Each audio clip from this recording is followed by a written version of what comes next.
Your off-grid barndominium shouldn't feel like an oven, but high cooling costs are draining your battery banks dry. By bridging the thermal gap between passive earth tubes and solar attic fans, we've engineered a way to eliminate that overhead entirely.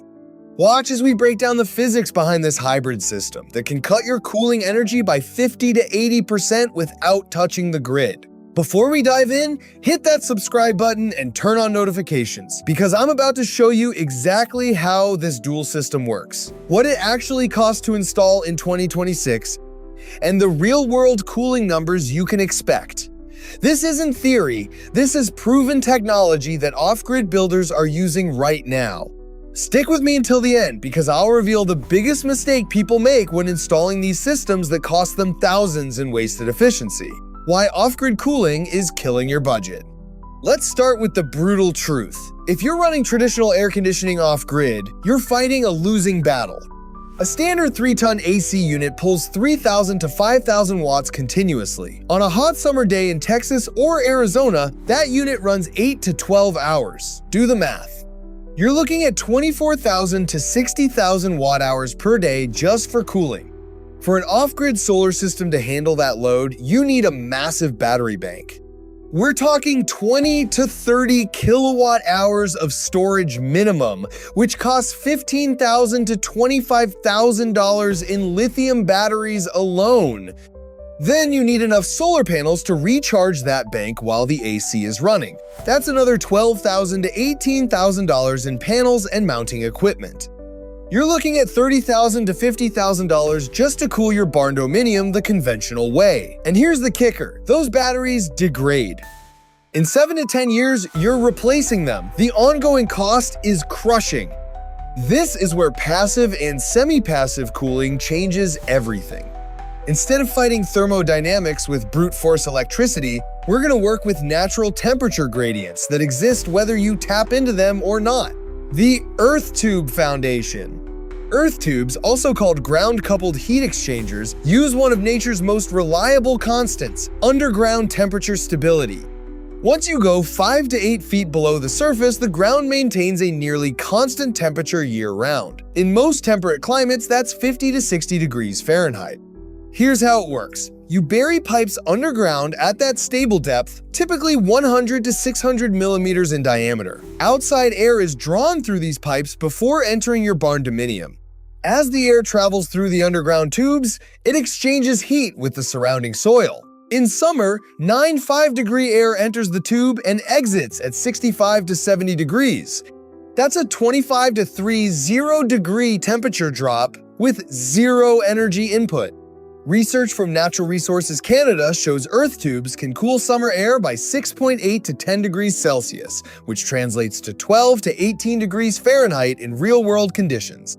The Earth Ranger Center near Toronto uses 9 concrete tubes, each 20 meters long, buried 3 meters deep. Their system cools summer air by 10 degrees Celsius while warming winter air by 20 degrees Celsius. But here's what most people miss. Earth tubes work best as a preconditioning system, not a complete solution. They reduce the cooling load dramatically, but you still need air movement and you still need to manage attic heat gain. This is where the hybrid approach becomes essential. The solar attic fan multiplier. Your attic is a thermal disaster zone. On a summer day, attic temperatures easily hit 130 to 150 degrees Fahrenheit. That superheated air radiates down through your ceiling, forcing any cooling system to work harder. Even with good insulation, that heat transfer is significant. Solar attic fans attack this problem at the source. These aren't your grandfather's electric attic fans that pull power from the grid. Modern units use 20 to 5 0-watt solar panels to power brushless DC motors that move 1,000 to 2,850 cubic feet per minute of air. The genius is in the timing. Solar attic fans produce maximum airflow exactly when you need it most, during peak sun hours when attic temperatures are highest. As the sun beats down, the solar panel generates more power, the fan spins faster, and more hot air gets exhausted. It's a perfectly matched system. Data from 2025 to 2026 shows solar attic fans can reduce attic temperatures by 20 to 40 degrees Fahrenheit. That translates to reduced AC runtime of 30 to 50% in homes that still use mechanical cooling. For off-grid barndominiums, it means your earth tube pre-cooled air enters a space that isn't fighting against a 140-degree ceiling radiator. The hybrid system, how it all works together.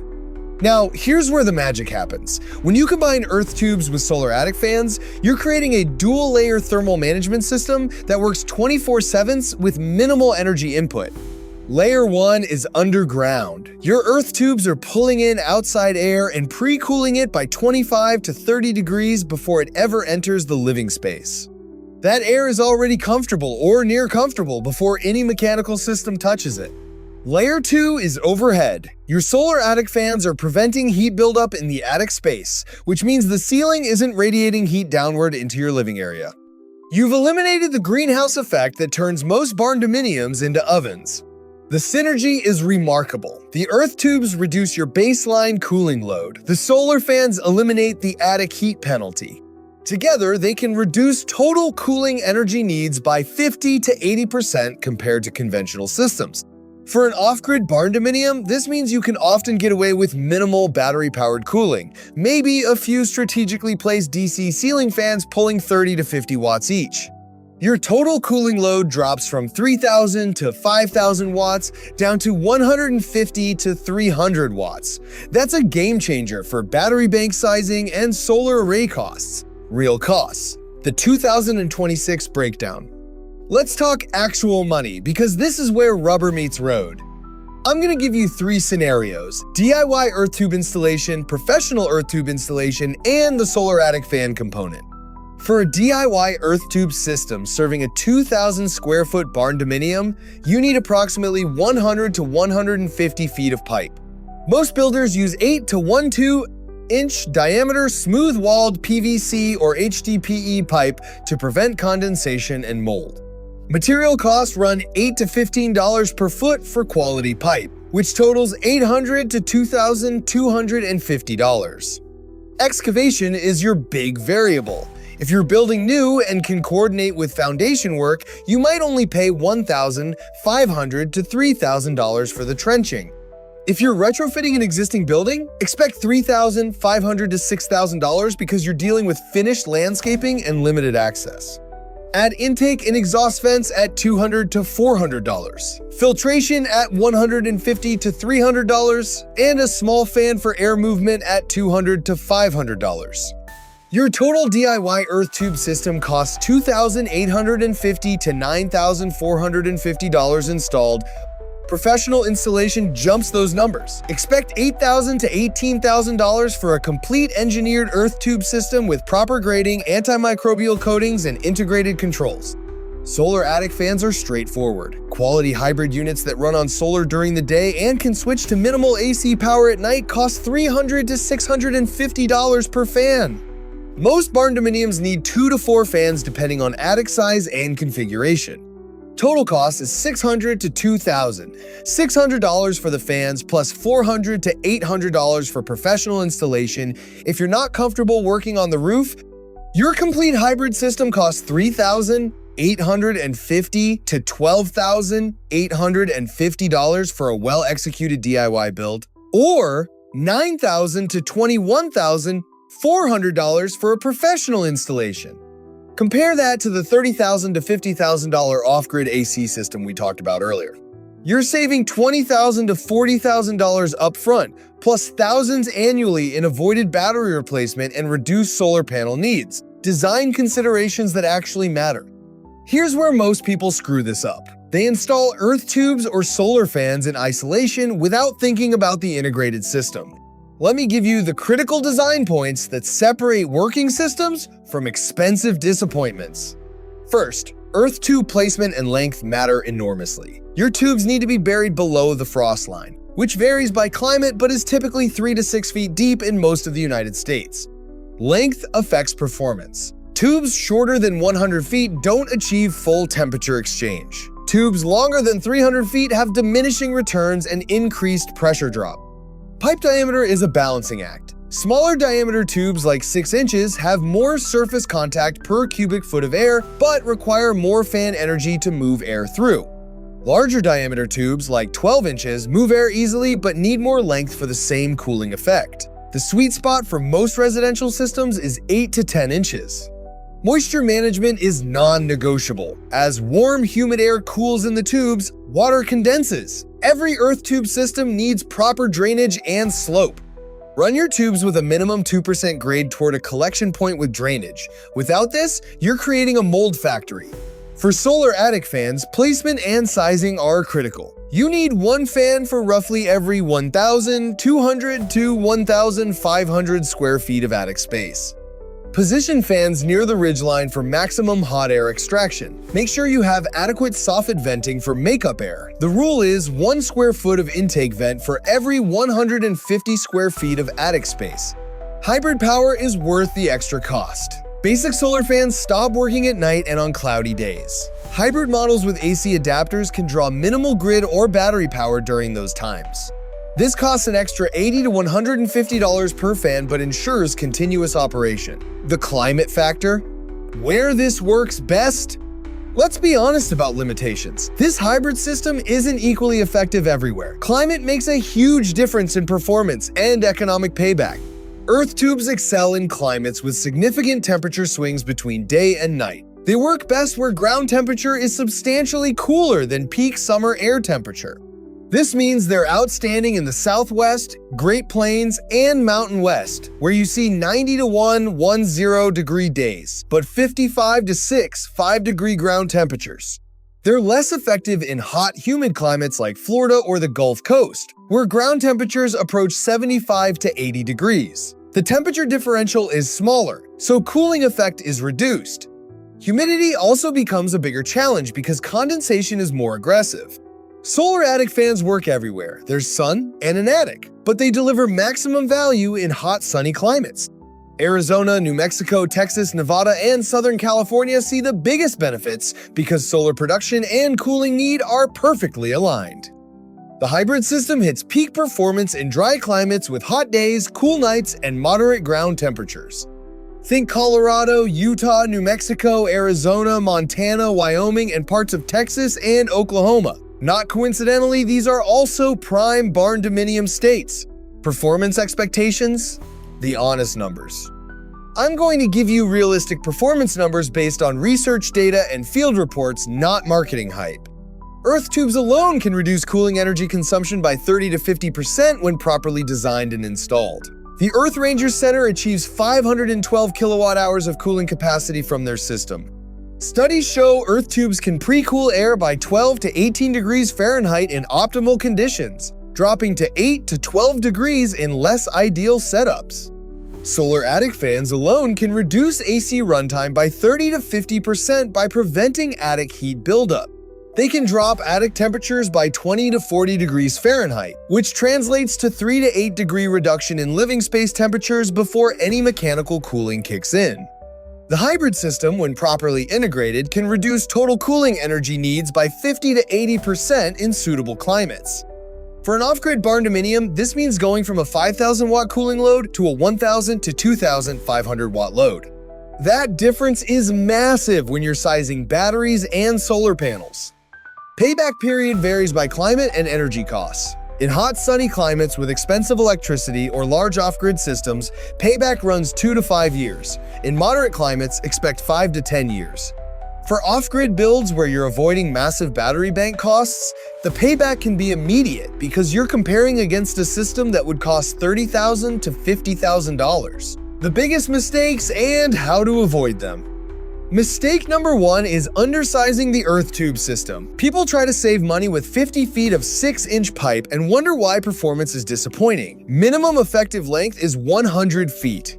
Optimal is 150 to 200 feet for residential systems.